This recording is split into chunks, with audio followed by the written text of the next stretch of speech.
Assalamualaikum warahmatullahi wabarakatuh. Salam pendidikan rekan-rekan di Indonesia. Kali ini kami akan mencoba berbagi untuk memahami mudahnya kurikulum merdeka setelah SDN kami melaksanakan program sekolah penggerak di tahun 2021 atau angkatan pertama. Untuk itu kami sengaja mengangkat video ini untuk membuka wawasan rekan-rekan apa sebenarnya kurikulum merdeka yang saat ini dicanangkan oleh pemerintah dan wajib diikuti oleh seluruh sekolah yang ada di Indonesia. Selamat menyaksikan. Baik rekan-rekan pendidik, langsung saja berdasarkan beberapa referensi yang sudah kami baca dan kami laksanakan di sekolah kami, bahwa dalam penerapan kurikulum merdeka perlu pemahaman yang lebih detail terkait tupoksi kita masing-masing, baik kepala sekolah, dewan guru, kemudian rekan-rekan yang terkait di stakeholder di satuan pendidikan yang kita ampu. Pada kurikulum merdeka yang perlu kita pahami, dimensi yang pertama adalah bagian profil pelajar Pancasila. Hal ini sesuai dengan yang dicanangkan pemerintah, bahwa kurikulum merdeka ini banyak perbedaan dengan kurikulum sebelumnya di kurikulum 2013. Jadi pada kurikulum merdeka ini ada pembelajaran. Kalau di kurikulum sebelumnya pemahaman kita pembelajaran secara reguler saja, kemudian belum ada atau belum kelihatan proyek penguatan profil pelajar Pancasilanya. Nah, kurikulum merdeka ini perlu kita pahami, yang pertama adalah di bagian kegiatan intrakurikuler. Ini sama seperti pembelajaran yang kemarin di kurikulum 13 sudah kita lakukan, di mana kita diminta untuk dalam kegiatan intrakurikuler ini berkolaborasi dengan guru kelas, terutama di sekolah dasar, untuk mencapai sebuah kegiatan yang sudah kita rencanakan. Tolak ukurnya rekan-rekan ini berdasarkan capaian pembelajaran. Jadi pada capaian pembelajaran di kegiatan intrakurikuler ini ada beberapa kali perubahan. Capaian pembelajaran saat ini yang kita adopsi, yang kita gunakan dasarnya adalah dari keputusan BSKAP nomor 033/KR/KR/2022. Lalu apa BSKP itu sendiri? BSKP itu adalah Badan Standarisasi Kurikulum dan Asesmen dalam Pendidikan. Jadi kegiatan reguler yang kita lakukan dengan proporsi sekarang terbagi dengan kegiatan proyek itu setiap minggu itu prosentasenya antara 70 dan 80% yang kita harus lakukan. Jadi dalam kegiatan capaian pembelajaran ini kalau dulu kita pahami adalah pengertian secara global tentang kompetensi dasar yang sifatnya masih umum. Lalu rekan-rekan guru kita diminta untuk membuat ATP atau yang disebut dengan alur dan tujuan pembelajaran sampai ke modul ajar, kalau dulu disebut dengan rencana pelaksana pembelajaran. Nah, sekarang rekan-rekan perlu dipahami, pemerintah sudah membantu di bagian capaian pembelajaran ini. Pemerintah sudah menyiapkan seluruh mata pelajaran terkait dengan satuan pendidikan yang kita ambil. Jadi artinya di dalam kurikulum merdeka ini secara tingkat fase A kelas 1 dan 2, fase B kelas 3 dan 4, dan fase C kelas 5 dan kelas 6 itu sudah tersedia. Tinggal rekan-rekan guru kelas dan guru mapel secara berkolaborasi membuat secara mandiri alur dan tujuan pembelajaran.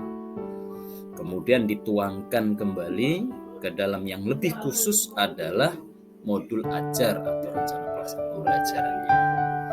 Nah, dalam pembelajaran intrakurikuler ini, guru harus mampu berkolaborasi dengan rekan sejawatnya. Kelas 1 berkolaborasi dengan guru kelas 2 dan mapel terkait di dalamnya. Itu fase A. Demikian juga pada fase B. Pada fase B itu guru kelas 3 harus mampu berkolaborasi dengan guru kelas 4 dan mapel terkait.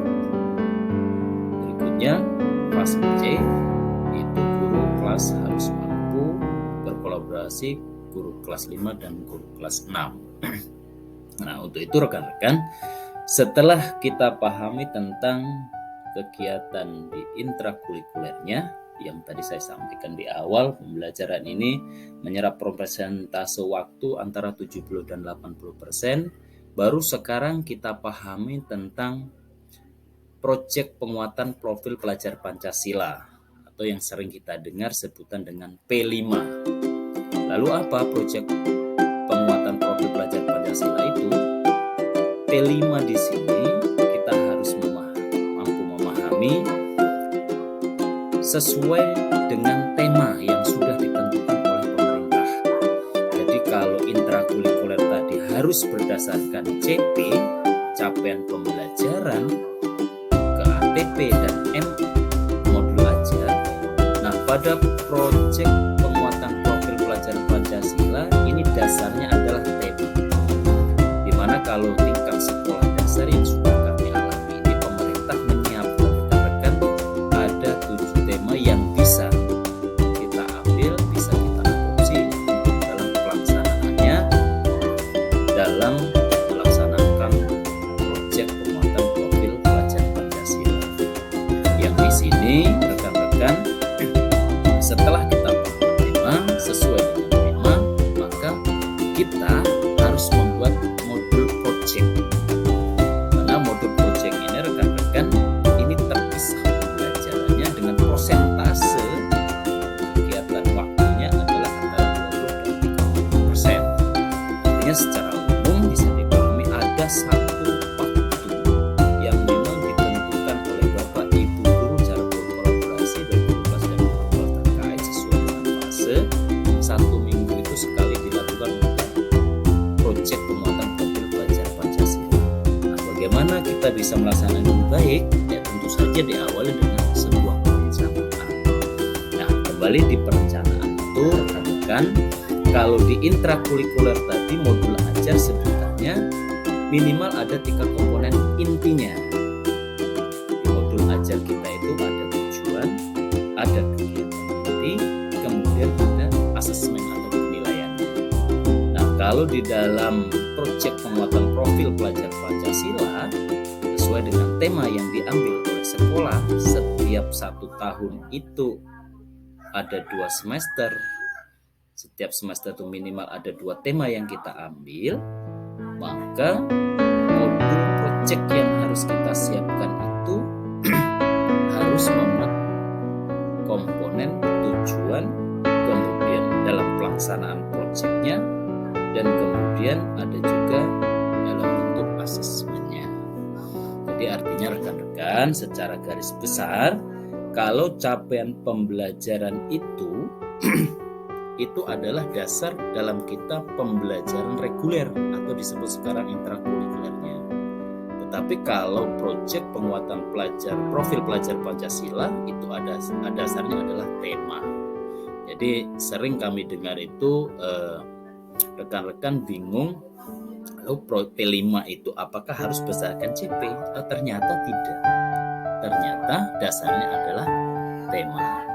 Nah, untuk itu rekan-rekan dalam kesempatan yang baik ini akan kami sampaikan juga bagaimana trik kita mudah memahaminya selain saya sampaikan secara umum tadi.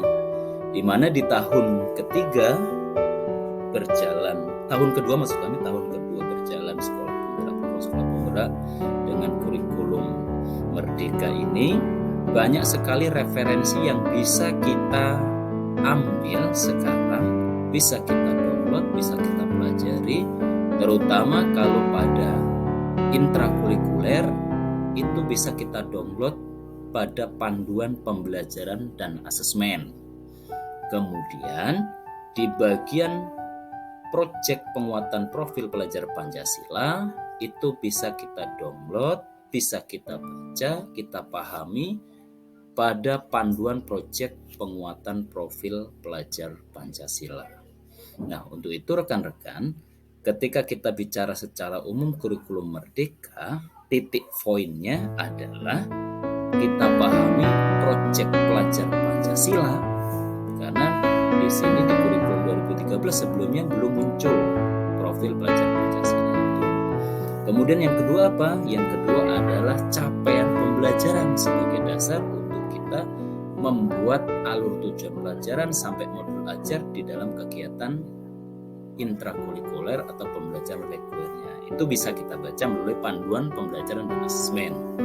Kemudian yang kita pahami lagi adalah proyek penguatan profil pelajar Pancasila itu kita ambil dalam panduan proyek penguatan profil pelajar Pancasila. Sementara untuk kegiatan ekstrakurikuler itu seperti biasa, sama dengan kurikulum sebelumnya, tidak begitu krusial, urgent dalam penerapan kurikulum Merdeka yang saat ini kita laksanakan. Nah, rekan-rekan, kami sangat merekomendasikan sekali, menyarankan kepada rekan-rekan semuanya, baik tupoksi kepala sekolah, guru kelas dan guru mapel, untuk sinergi memaksimalkan dalam platform Merdeka Mengajar yang sudah disediakan oleh pemerintah. Dari situ rekan-rekan ketika bisa login dengan akun belajar ID yang sudah diberikan oleh pemerintah, rekan-rekan bisa sedikit demi sedikit belajar secara mandiri. Dan nanti ke depan ketika sudah terjadwal, kita bisa melaksanakan implementasi kurikulum Merdeka ini tanpa halangan suatu apapun. Karena yang jelas kita harus memahami dulu secara umum, kemudian secara spesifik kita harus juga ikut memahaminya, sehingga dalam kurun waktu pembelajaran ke depan, dalam perubahan dari kurikulum sebelumnya ke kurikulum Merdeka, rekan-rekan bisa melaksanakan dengan baik di satuan pendidikan masing-masing. Nah, mudah-mudahan sedikit gambaran secara umum ini bisa membuka wawasan kita semua, menambah pengetahuan kita apa sebenarnya kurikulum Merdeka yang saat ini dicanangkan dan sudah dilaksanakan di beberapa sekolah melalui program sekolah penggerak di seluruh Indonesia.